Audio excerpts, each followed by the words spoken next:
the Discovery Zone is right now it's a room for kids with special needs at Shoal Creek, and the need came from, there was basically, other than the zone's regular classrooms, there was nowhere for those kids to go, and even if they had a one-on-one helper, it's still, the environment needs to be different for those kids. And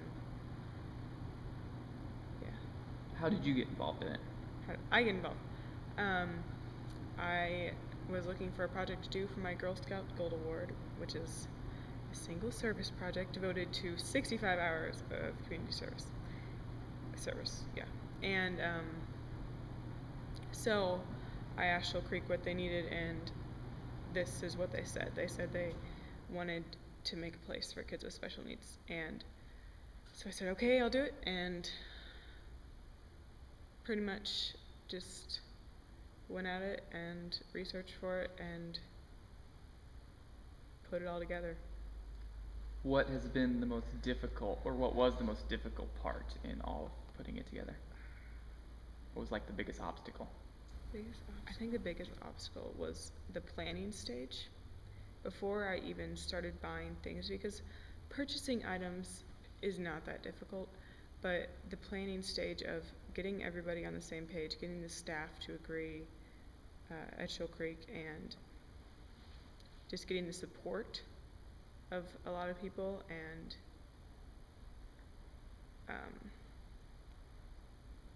getting people to recognize that I can do this. I'm not just a kid. Because I did get that, and it was really, like, it was hurtful, and I was like, I can do this. I'm perfectly capable. You just gotta give me a chance. So how did God show up the most in the whole process then? That's the biggest down. What was the biggest up? Biggest up, I originally was going to have a drive for all the items for the room, and that was my plan. And then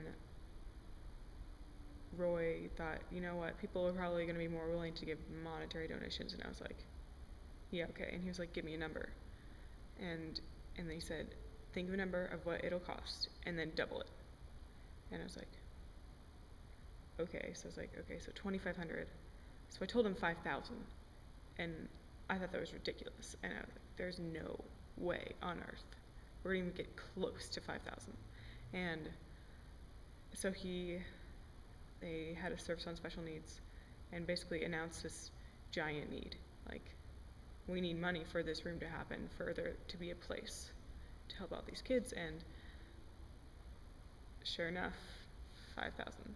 Like, we got up to about 3,000, and then a guy came, I have no idea who this person is, anonymous, and said, like, if you don't get up to what you need, like, I'll cover up to 5,000.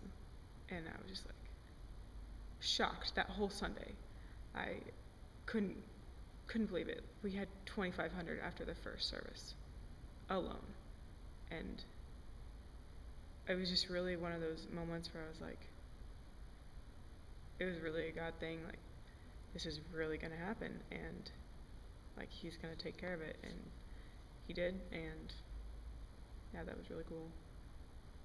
What hope do you have for it now that it's up and going?